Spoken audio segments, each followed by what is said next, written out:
We're here in Paris. Oh my God, we have the La Louvre behind us. The Mona Lisa's in there. I have to say, the Mona Lisa is a 10 by 10 JPEG. I'm very disappointed. Yes. I think my life was a lie. But what's not a lie is that I'm here with Blackstar in Paris. What an amazing, incredible time. We've been hanging out for today. I had to get him on camera and capture this moment. So first, thank you for coming down here. And I'm just going to immediately jumpstart into some of this topic of conversation. Yes. Last time we talked was maybe 3 or 4 months ago on the podcast. Yeah. NFT Relics was kind of just emerging. Yeah. And now we've had Gary Vee come through the Discord. There's a lot of attention that's been shown, good or bad, for historical NFTs. Tell us a little bit about your experience with NFT Relics. How's it going, and what are the intentions of this Discord? Yeah, first of all, thank you, Jake, for having me. Right, I came the way from Germany, and it's not too far. And yeah, NFT Relics was founded with the purpose of bringing all vintage NFTs into one place, to have a community where everyone is dedicated as a collector to find like-minded individuals, like we have found each other as well. And we also found that it's not only our passion for old stuff that we share. And yeah, NFT Relics is a great place to educate yourself. It's a great place to meet others and to observe how the sentiments of the space change. And last time we spoke it was before the V-Punks took off, right? It's before Ethereum had its merge. We had a big discussion about on-chain provenance versus what the devs said, and yeah, we saw now what I foresaw, or what I predicted, that V1 Punks, they were bought, or the IP rights from CryptoPunks were bought by Yuga Labs, the guys behind Bored Apes. They made it an official collection, and we saw that Cyrus Atkinson, the creator of the first NFT, approved all of the Ethereum versions, and even made the 0.9 and the 1.0 wrappable. So these were major steps in the space, very positive, and they give us a very good insight of what is going to happen probably in the future and what's going to play out. Right. It seems like the historical community is really banding together from a vintage standpoint, and we'll touch on what's happening more recently with some of the separation in terms of semantics and logic behind vintage NFTs, historical NFTs, and old NFTs. Ethereum is a great talking point. Most of us didn't even know that there was an Ethereum 1.0 and an Ethereum 0.9. Turns out there's actually attempted 60 other copies of some sort. Do we think that this kind of, the merger has staying power? Is the historical community going to band behind Cyrus, who's had some discontent between him and the community? What's the thoughts behind that? So I think that even if the official supply is quadrupled, right? It doesn't really change anything. It gives more people the opportunity to own a tile. And being the first NFT project on ETH, it's just it's too big of a significance that that it is shaken by the dev, right? So me personally and others, we don't really care about the dev. So he can be anyone. What matters is what the chain says, right? And supply and age. Supply and age. That's why we talk about vintage JPEGs. Also, since we've talked, another point of the historical community, and I want to give shout out to Mafiko, who wrote this cool report about the ways of managing different historical NFTs. There's some that are very hands-off, like Larva Labs, where they just didn't want to do anything. Then there's the more modern approach where you see with Crypto Skulls and some of the 18 projects who are trying to adopt modern properties. One project that sat right in the middle was my beloved project that I dear and love called Mooncats, right? They're kind of a hybrid. They've tried to introduce a lot of innovative ideas, also while maintaining the historical brand. It's caused a lot of discontent within the community, and it even seeped out into the larger NFT ecosystem. Now there's talks about an IP acquisition. What do we think about some sort of modern principles kind of making their way into the historical space? What if a Web 2 company acquires Web 3 historic IP? Do we think there's some sort of concern that surrounds this, or do you think it's overall a big step forward for our community? That's a very, very good question, and I think that when there's corporate interest in IP rights, it's just a sign that vintage NFTs are massively undervalued, massively in demand, and that corporatism understands the value proposition of the whole space, right? And I think it doesn't really matter who owns the IP, but to me at least, right? And they cannot change what's on the chain, what has been stamped on it, and what's engraved in stone, so to speak. So everything that is building upon the provenance of vintage NFTs is just additional value, right? It is not needed, but it is welcomed. Mm-hmm. Right. For those that aren't aware, if an IP acquisition happens, everything that exists in terms of Mooncats being on-chain, the boutique, all of that stuff still exists. The only difference is you'll see the Mooncat branding and marketing take a different approach, which is what the community has been asking for, and Pondaware has come out and said that, look, we're a very brilliant dev team. We love educating and building. We do lack the sufficient skills in order to take Mooncats to the next stage, and this is where the acquisitions come in. It's been very interesting to kind of see this type of tension build and then come to maybe some sort of conclusion. And as a tension has started to building, it's gone to the even more modern,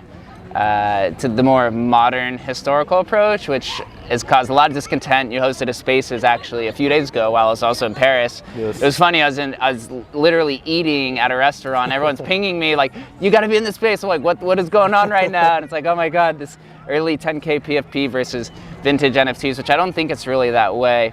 I think it's more of the historical community that's been in place has been building over a year, and we're still trying to capture our own niche within the overall NFT and crypto space. And if the goalposts continually keep moving from 2019, 2020, 2021, and all these different intersections, it brings negative attention and spotlight to the historical space, and therefore gives us the insufficient amount of credibility that we need to move and take this to a larger picture, although some people tend to differ.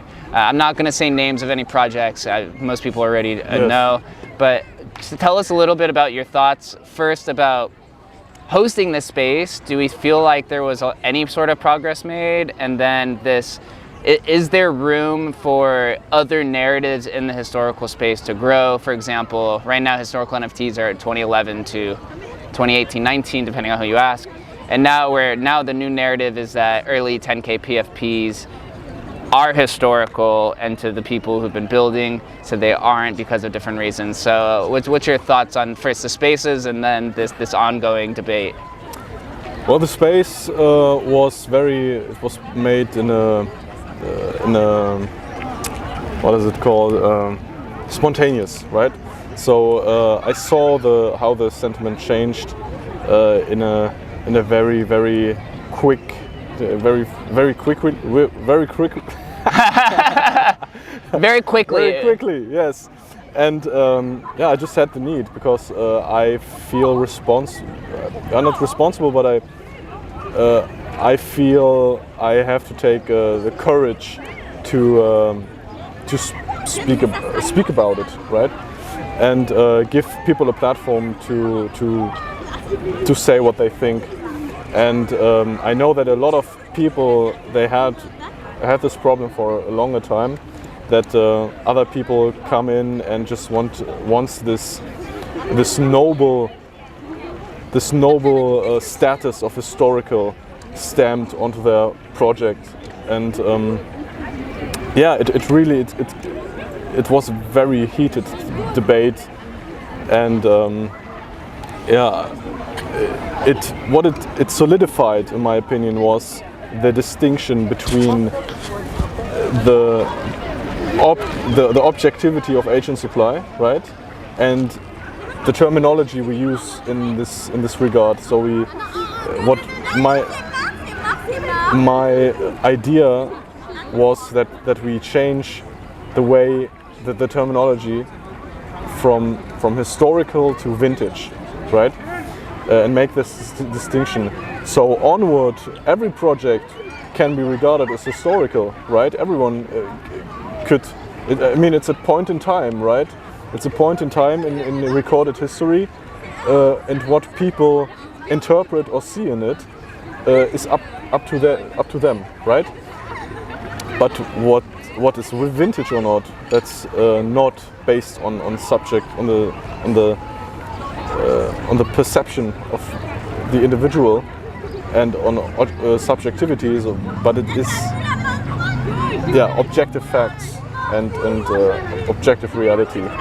Do we think there is room at some point in the future that the vintage space becomes a historical space and that other collections will be included this? What else needs to happen to create some sort of unification within other communities in the historical space, or is it just a finite amount and that's what exists? I think that it's too early to say that. We are 1 year in, and in this 1 year so much happened, and narratives change. Things get unveiled as pump and dumps, as scams, as coordinated by VCs and everything. So what notion is captured in the collective consciousness to be regarded as historical at a further point in time can't be deduced right now, in my opinion. It's very true. I have a feeling that this conversation is going to only continue. I do feel like there is progress. I've actually been reached out to by multiple people of both communities about having private discussions so that we can hopefully come to a bigger conclusion. Yeah. Whether the historic gets dropped and it's just early, or we change the proper branding. I've also seen from third parties, or we'll call them neutral parties within both camps, that they are saying we don't want to change from historical to vintage, but we also don't agree that we should be allowing anybody to claim themselves as part of the community, because we have not been able to form our brand and our integrity of everyone within it themselves. Yes. So there's a lot of different points to it. I think it's going to take quite a while, but all we know is that as these conversations go, whether myself and yourself and others receive negative attention or not, it still brings more eyeballs to the space, hopefully more credibility over time, because we know from White Rabbit's graphic, right, if that funnel where there's only 10 projects from 2015 to 2011 NFTs, yeah. And then 2017 there's about 20 or 30. Yeah. 2018 adds like 100, and then from there it just goes absolutely bananas, yeah, from there. Especially 21 and Emily, shout out to him. He told me that for example the supply of February 2020 projects. The projects, not the NFTs. 2022, yeah, was 5,000. So February 2022, 5,000 projects. And you can imagine what kind of projects they were. So probably 10,000 each. Mm-hmm. So that's more than from 2011. Everything on Namecoin, everything on Counterparty, and everything on ETH until probably 2020. And Doge Party. And Doge Party, yeah. So it is just common sense. Of course, we wouldn't be here if it wouldn't, right? Yeah, it's inevitable that we saw after the spaces happened, and it really blew up in a way, right? That there were a lot of people who were interested in vintage NFTs, and I observed the sales spot going in every direction. There were people buying multiples from here, from there, accumulating a good bag, and I think that every kind of publicity, even if it stems from a negative or untruthful route, will benefit the space. Yeah, I'm glad that we can begin to hold each other accountable, from the large influencers all the way down to the role players within different communities, to the dev pioneers who are building different projects. It finally feels that the community is filling the roles needed for the place. Like, we're having podcasts here, the media players, the devs, the curators, the memers, right? We see projects like Realms of Ether and Puny Codes who are just going crazy with the memes, and it's bringing a lot more attention. There's a little bit for everybody out there. I think it's just trying to find what it exactly is, and hopefully that everyone can accumulate a cool bag. Another recent news is Moonbirds has blowing up. Mooncats took off a little bit because of that, whether it was directly related or not. They came out and said that they are starting a fund, and in the fund, the first paragraph, they mentioned that they were targeting historical assets. Yes. Do we think that this is just the start? What do we think about funds coming in and acquiring different assets? Is that something beneficial for the community? Well, it would be beneficial for the fund, right? For us that don't have hundreds of millions of dollars, when one fund gets in and spreads the money, they could easily buy up everything. So it doesn't matter what, they will buy up every Mooncat available, every Curio card available, everything. Yeah? So this is just the very beginning of that. We will have funds selling, buying and selling from each other, and auction houses, everything. So probably most normal people, quote unquote, will be priced out, and it will be a whale game. And once it's started, it won't. It will be over forever, right? So we still have a small time window to position ourselves, and but this could change any day. Accumulation is coming, but once it starts, if we saw anything from the Gary V pump, every single collection went absolutely bananas. Yeah. It was truly incredible. We talked about this a little bit earlier, and I'm curious on your opinion. And one thing I do enjoy, I'm going to preface by saying one thing I do enjoy about the historical community is that even though we have different communities, we still include collections and that fit the narrative or fit all of the prerequisites to be in the community. Recently, you had sold your eggs on the Namecoin blockchain. Yes. Because it felt that the narrative has shifted a little bit. Although earlier you mentioned that, of course, everything on Namecoin is it fits in the historic and vintage space. Just curious on what the reasoning was. Is there anything about eggs or anything on Namecoin that caused you to sell it? It is the main point, I think, was the intent of creation. I read what Ken Dog, the creator of Pixel Map, wrote about etherization. For everyone who doesn't know, etherization is quote unquote the second NFT project, and Pixel Map the third. Both from 2016, both relatively low supply. Why I say etherization quote unquote, because the code itself was never intended so that the tiles are collected, right? As it was never intended as a collection, but rather than a game. And there was a function, the wizard function, that could just retrieve all tiles again, right? And that was very interesting, very interesting comment or discussion by Kendall.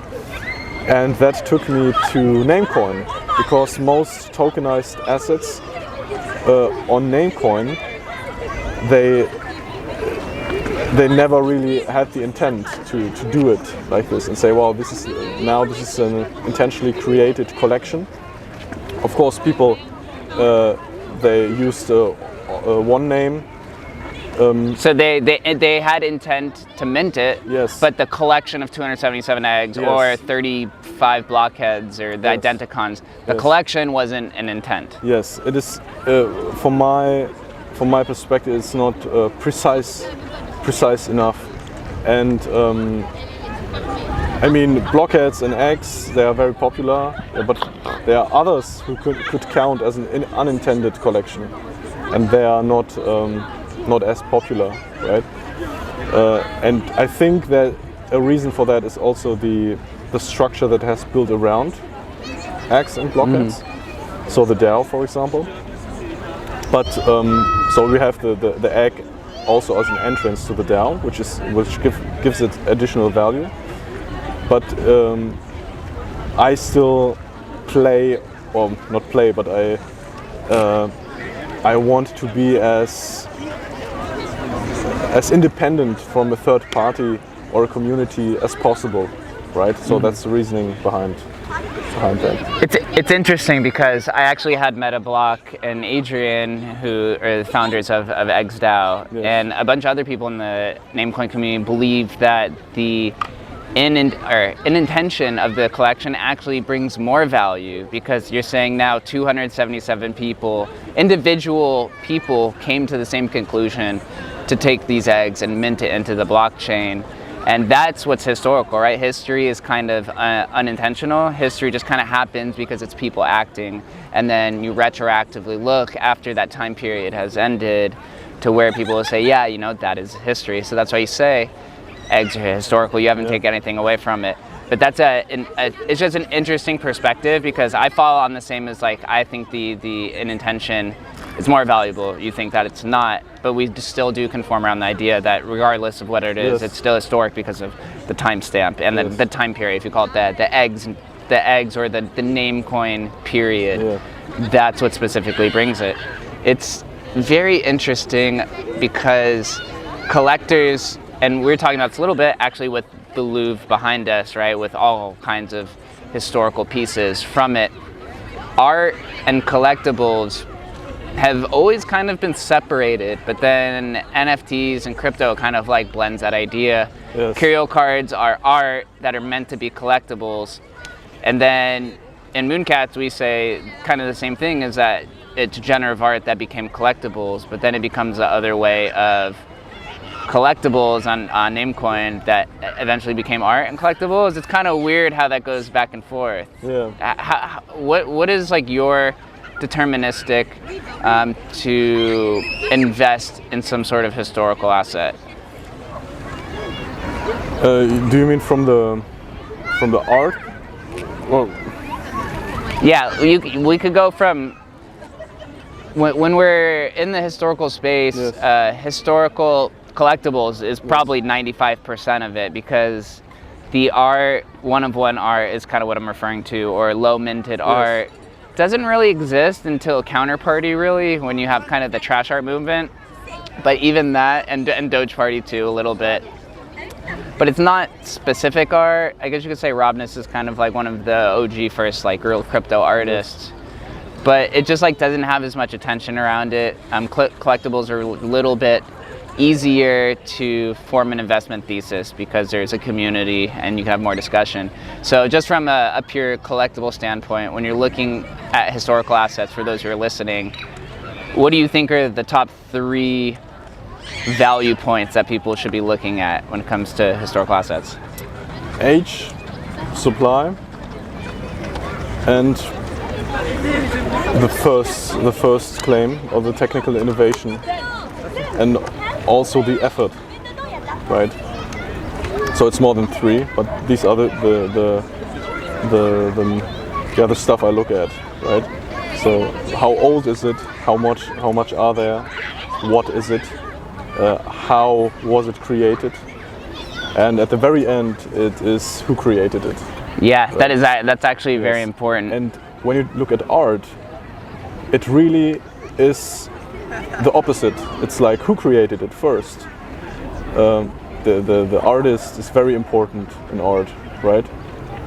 And then comes probably age and supply and so on and so forth. So and that's the reason why X copy is so highly valued, right? Because he has been in the space for years, and now, yeah, he reaps that. He reaps the benefits from it. Benefits from it, and yeah, I think we should look at it would be more wiser when we look at the historical art on the blockchain in a separated way, not as the normal NFT projects, right, the collectibles, but maybe also a different timeline, and yeah, because it's just different, right? Yeah, I agree. So before you get out of here, one final question. We are now a little over a year into the historical NFT sector that's being built. I think it's safe to say the majority of things that could be dug up have been dug up, maybe 80 to 90%, or at least a lot of the first innovative aspects to it. So what's next for the historical space in order for it to grow? Obviously first is finding value. Now how do we build value? Yeah, the assumption is that we have to build value in order for them to be valuable. Of course, the inherent value is already given, right? So I think people will be drawn to that as time passes, more and more, and as people collectively understand it, right? The majority of people who are in the space right now, they joined 2021 in 2020. So they think NFTs have been around since maybe something it's just fake, right? Yeah, CryptoPunks is generally what a lot of people think is first. And CryptoKitties also. I was here in Paris 2 weeks ago for the NFT day, and I asked around every person I met. So what do you think is the first NFT? And they all said punks or kitties, right? So what will happen if the collective consciousness gets aware that there is more, and that there is a whole scene dedicated to it, right? So we are just preparing. We're in a preparation phase. We're in an accumulation phase for the inevitable to befall, and until then, we will try to have discussions, civil discussions, right? Make spaces, educate people. And yeah, that's what we have been doing, right? And I'll be holding my little JPEGs tight, near and dear to my heart, especially my little moon kitties, until that day actually comes. Oh man, I think a lot more spaces are coming. There's going to be even much tougher discussion that's going to happen. Some people leave the industry, much more people will enter. And until then, we do what we do best in the space, is we just collect. Yeah. Collect and educate. Thank you for joining me, my brother. See you guys next time. One more thing, I can't believe I actually forgot to say this. There is a boom that's been happening, and I have to ask Blackstar about this. ENS domains. Yes. While we're here, these 3-digit and 4-digit domains that are NFTs, that also exist on Namecoin, I want to say, just as .bit and on ETH it's .eth, have been blowing up. And there was a tweet that resurfaced from Vitalik from, I believe, 2 years ago, I think it was 2019 or 2020, where he was talking about the scarcity of 3-digit and, I think it was 3-letter and 4-letter ENSs. Are any ENSs historic? And I want to preface by saying I actually own one ENS that is in the first 250 ever created. Wow. Which shout out to Harry BTC for giving me that alpha. But what is going on with these domains? Do we think there's any value to any of this, or will any of these find some sort of legitimacy within the historical space?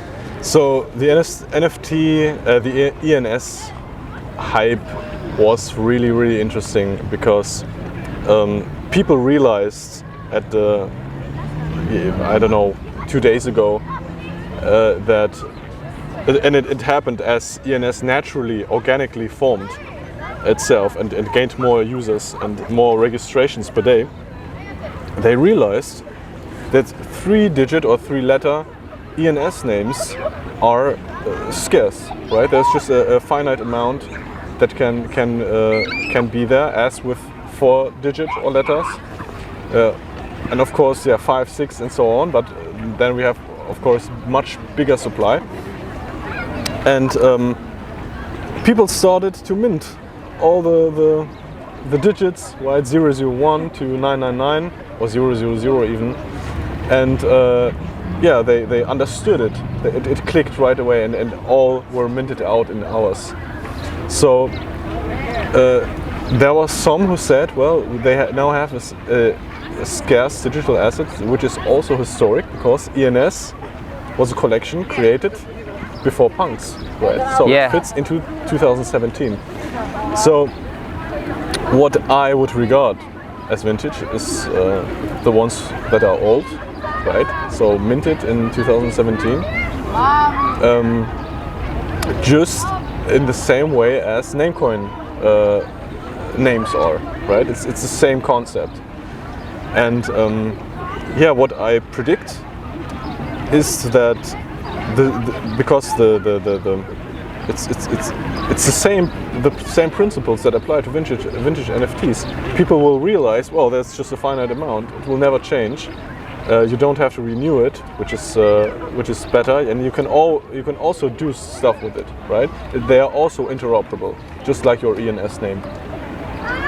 So I think the rush to vintage NFTs will be just as sudden and quick as it happens with the ENS names. So they'll start making the relationship between it. There's, I believe, 11,000 2011 Namecoin domains. I'm not sure how many 2017 there are, but I believe there's about 250 ENSs that were registered pre-punks. Wow. I saw somebody post about that. Numbers might be off a little bit. That's interesting. And then you start seeing vintage names popping up into the ENSs, like within the Namecoin domains. There's people who were acquiring Doge.bit, created in 2014. I ended up getting a few pioneers like Gavin Andreessen and Charlie Shrem from 2013 domains, and it's kind of cool to see like what kind of front ran history within the domain space, and then applying a historical collectible value to it. It's interesting. So what's your most valuable ENS and .bit address that you're on? I have to dox my address for that, right? Okay. Interesting. So Blackstar's got multiple wallets, guys. All right, thanks again, brother.